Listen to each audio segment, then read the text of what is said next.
Hi, I am Allie Camilletti, and you are listening to Snack Leadership. I will be talking about everything leadership, broken down into bite-sized pieces. You will hear what different leadership skills look like in organizations and how they can rise teams up or take them down. I help leaders build resilience and improve performance by bringing awareness to opportunity behaviors in my business. Spark your mindset. I provide leadership and sales coaching, as well as team building and guest speaking. My hope is for you to feel inspiration and to create a spark in your mindset.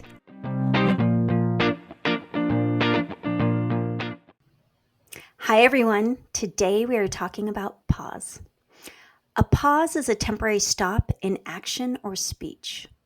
The power of the pause may be the best strategy to have more thoughtful and impactful interactions. It's often counterintuitive, or sometimes even uncomfortable, yet an essential leadership communication skill. Helen Young-McLaughlin is CEO and founder of the Leverage Academy. She coaches managers and leaders on how important empathy, listening, and effective communication is to the health of any organization. Helen, thank you so much for joining us today. I'm so excited to talk about this subject of pause. Me too. Thank you so much for having me. I appreciate it. This is going to be good. Absolutely. So let's talk about what's something you've recently learned about yourself today. Okay, so what I recently learned has been something I've known, but it's been a nice nudge based on an emotional hijack maybe that I went through. Maybe I did. And it's really around sometimes I might get a little too rigid when it comes to preparing for something.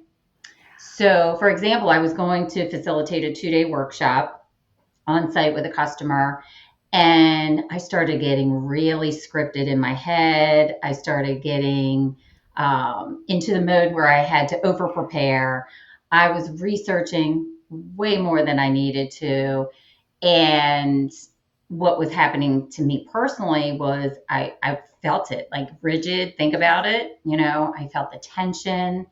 I felt the angst. I felt the exhaustion. And I was really starting to kind of doubt my own confidence. Yes. So that nudge was helpful, as painful as it was in the time. It was just a good reminder for me to kind of trust myself. B, listen to my own intuition, because as much as I like structure in a looser term, right? So just think like a framing of the house, like, okay, there's structure to it, but I get to decide from there how I want to operate. So it's really leaning into the notion of I've got this, and actually leaning into my strength around creating collaborative spaces for people. And so while I love the structure of what needs to happen, once I create that collaborative space, usually the magic unfolds. Absolutely. I so relate to what you're talking about and have experienced it myself, of course. Do you know what the catalyst was? Oh, sure. Okay, so now I do. It's the gift of perfection, right? Which I'm trying. I know you're a recovering perfectionist too, yes. Right? So it really is. It really is that people pleasing, trying to know it all, be it all, do it all. It's ridiculous. And I don't mean that in a way because if people are experiencing it to like in a shame part. I know my tendencies. Yes. And so just paying closer attention to those signals, just like you would in your car if something lit up, whether it's the tire pressure or if it's the check engine. And it's really just paying attention to those indicators that lead up to that. So what leads up to the perfectionism? Me getting in my own way. Yeah. Just me. Yeah. Yeah. I feel like it's story we build up, right? It's the inner chatter. It's when things don't feel in control. True. I will go to that place, right? Maybe I'm having some other situation happen. Like right now, my daughter just started school and she's having friendship challenges in second grade. Mm, yeah. And I have no control over that. And I'm trying to let it go. This is her journey, Allie. You feed her, you love her, let her go through her journey, right? But the mama bear in me wants to go and do all the things. And so then I start controlling something else because I have no control. And I notice that so often. I'm like, okay, it's this over here. Let that go. Once I get in that place, then I can be in flow. And I don't like how I show up when I'm like that, to be honest. I don't Totally. like, you know, it's like I might be a little more snippy at home. Yep. I might, I got to block out everything. Everything has to be just so. It's Yeah. like, all right. And you know what really helps? Like, just get out of my own way. Actually, like, move back, get out of my chair, and create some movement inside. Because what I feel like I'm doing in that moment, because I could sit locked in the chair and just be like, oh no, and I've got to do it, orchestrate it all, and it works against me most of the time. I mean, there's plenty of times I lock in the chair and I'm creative and I'm in flow. But in those moments when the indicator lights are showing, you're kind of going in that rigid direction, the best thing for me to do is pause it, step away, move on. And that takes us right into the topic of like, when did you first embody this leadership skill of pause? Pause. So there's a moment in time that I can teleport back to, and I probably experienced it before that, but it was about 12 years ago. So I had, at the time, I had a 3 and a 5 year old, two girls. They're amazing. I was the director of an organizational development department. So I'm like managing a number of different things. And I had a lot of flexibility in that role too. So then you try to take on even more, get your cape on and you can do it all. And Totally. so on this particular day, it's beautiful out. My 3 year old was with me, the 5 year old was in school, and I had a list of things to get done, right? We're going to go here. I had it all mapped out with time just so. And she had probably hit her stride in going to all the different places. She found a patch of grass, laid down, and I knew in that moment in my mind, I was like, oh, she's either about to blow and start screaming, or I have a choice to make. So in that moment, I decided to lay down next to her because all I was thinking is like, oh my God, I'm going to be late to get my other daughter. And I just had one Totally. more story. All these things are going through. My heart's probably racing a little bit. And I laid down next to her. All she did, she literally grabbed my hand. We didn't say a word. And we just looked up. I feel it right now when I talk about it. Yeah. I love to teleport myself back to that time because it really did remind me of so many things. In that moment, all I cared about was this is so amazing right now. Thank you for, you know, calling me to this patch of grass and to this moment. And then afterwards, a little bit afterwards, what I've realized was there were so many leadership moments for me. For me, I wasn't even thinking about my clients at the time, which was first and foremost shift the energy, right? When you're in that we got to get all the things done, and shift the energy. Laying down next to her and just looking up. How often do we just like shift and look around what's around us? Shift that perspective, which is another big topic I talk about with many of my clients. And then really just allowing myself to breathe, calm down all that excitement of gotta get there. Now look, we still had to get there. I still had to pick up my daughter. But that 3 minutes was incredible. So that was the first time that I really can teleport back and remember and want to remember it and remind myself how important it is. And I thread it into the work that I do. So, what have you seen with other leaders when they're really good at this? What comes out? First and foremost, I do have a background. I'm a former mental health counselor. So it's really important to me for people to take care of themselves, Yes. to not put that at the bottom of the list. And also as a woman, as a mom, like there's so many things that we allow to go ahead of ourselves, I feel like. But for the leaders that I see that do this really well, I have a couple of great examples. One vice president that I was working with, he had 6 kids. He had never taken a vacation without working the whole time. Oh, how sad. And so as we started to coach together and work together, and he really did realize that the only time he really would pause is when he was on the golf course. He's like, Yep. I don't answer my phone, etc. So then he challenged himself to do this on his next vacation, which I was thrilled that he came back and he was like, I'm not saying I wasn't on a call or two, but it was absolutely the opposite of what I would do. And I know for many parents, there's a lot of guilt around how much am I paying attention? We're in a Yep. world of distraction. But that just goes back to it. Family was it's a very important part of his world. And so first and foremost, what I see are people, having better relationships. They're feeling less stressed. They're setting boundaries where they can actually either spend time doing things that they love for themselves or with others. From an organizational standpoint, what I see is number one, better communicators. So when Yes. people learn to pause, they are allowing the space to not get emotionally hijacked, like we all do Yep. here and there, Yep. and they can communicate more clearly.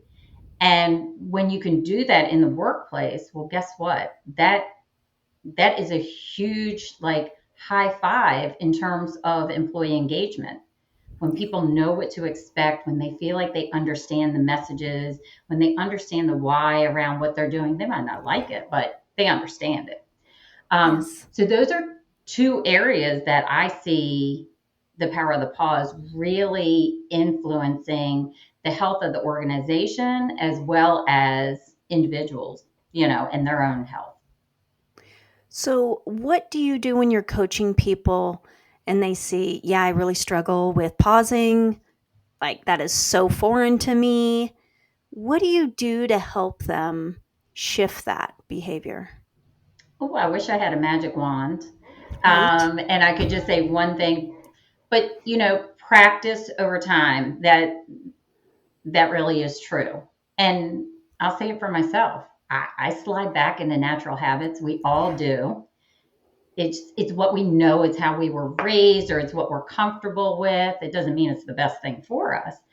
And so it's really being able to identify and help them envision, what is it that they want. So I think first and foremost, let's envision it, because we can get so caught up in, well, I want to solve this, or I'm doing this, or my time, is affected by this.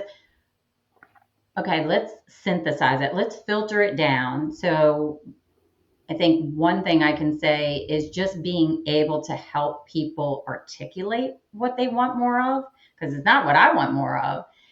And 9 times out of 10, when they can understand when I slow down, which is counterintuitive because we want results, we want to go, we're ambitious, let's get going. When we can slow down, that's when the ahas can come. That's when we can let our guard down and realize what might be, what roadblocks might be preventing us from getting where we need to go. And so there's a number of different strategies that I help them follow. But first and foremost, it needs to be something that's like what they're looking for. But once they get it and the shift happens, it's a beautiful. Again, it's not that you don't slide back. It's not that you won't forget sometimes, but once you get it and you really start to practice it, you understand like, okay, I know what I need to do. And it's a ripple effect, right? That Yep. that then is seen by their team members. They can communicate the change, the before and after, like an HGTV episode or something. Here's what it was like before. So yeah, I think it's really important for the leaders to recognize and even like stop if anybody's listening now, like imagine times when you have paused instead of reacting and the benefit of that, or the opposite, times that you sent that email off and you were like, psh, and it would have been better served to just think about it. Yep. Sometimes we can just do a reflective check and go, yeah, I could do a little bit of work there. And then you can call me. You know, I have practiced this a lot in different ways, but one of the things that comes up for me is when you talk about the email, right? You don't need to respond right away. Like if I feel my body get activated, I'm like, oh, you are taking at least an hour before you respond. And it might be a day. And then it could be even picking up the phone instead of responding. Right. And that's okay. The Yeah. pause is And so important. it hits all of us. And I'm sure there's other examples that you've had where you're like, ooh, okay. I do it with my kids sometimes. I'm like, ooh, that was a misstep. Yep. They could Yep. probably give you a whole list, but it happens. I think the key is okay, how do we then take that to the next step, right? How do we lessen that reactivity and create a more thoughtful, intentional response that can have a better impact?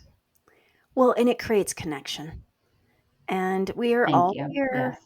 on connection, right? We are Mm-hmm. put on this earth to have connection.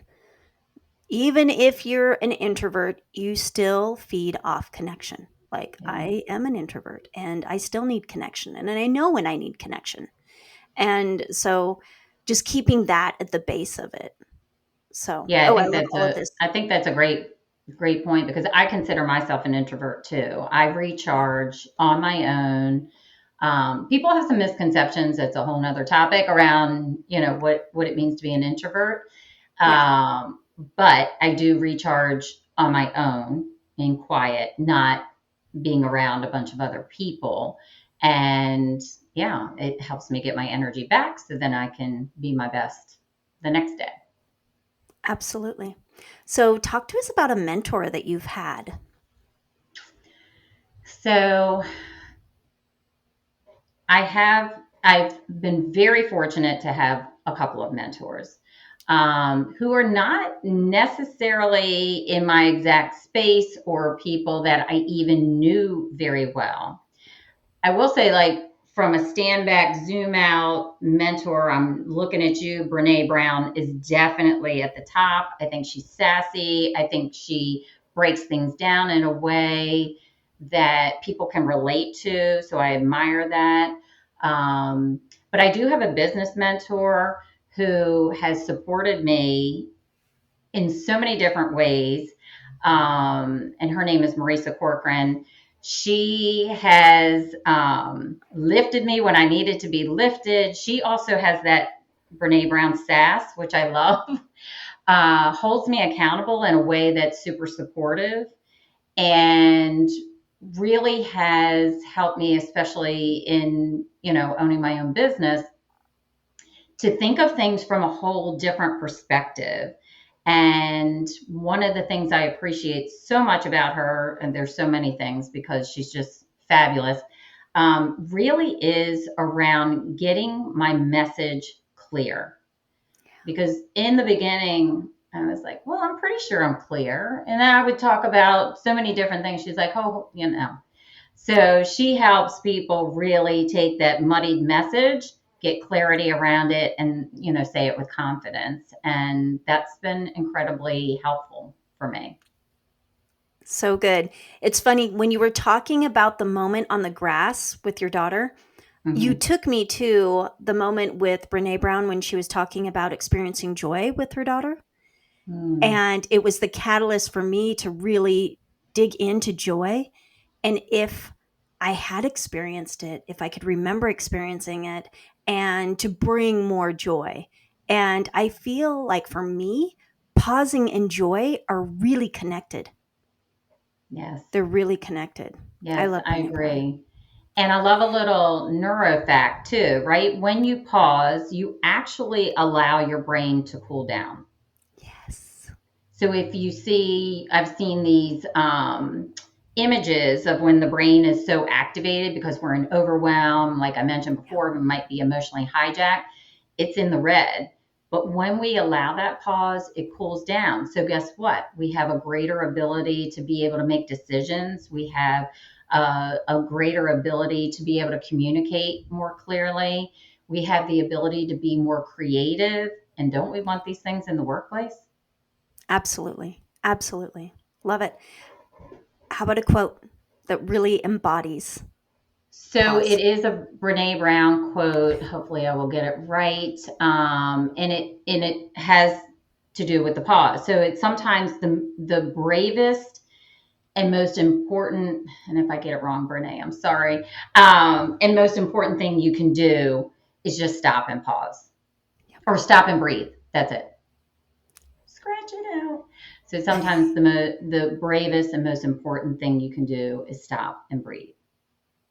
Yep. Love it. All right. Anything else before we wrap it up with your favorite snack?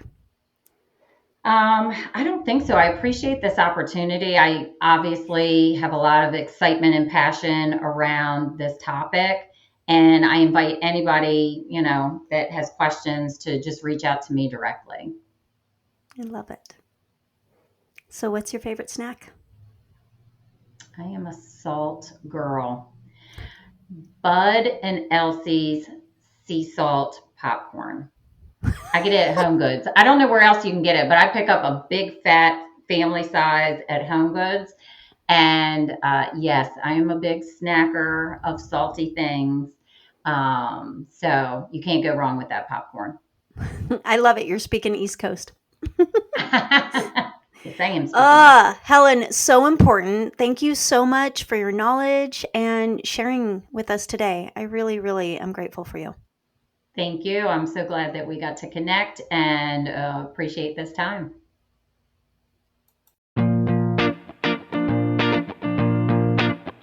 Thank you for tuning in to Snack Leadership.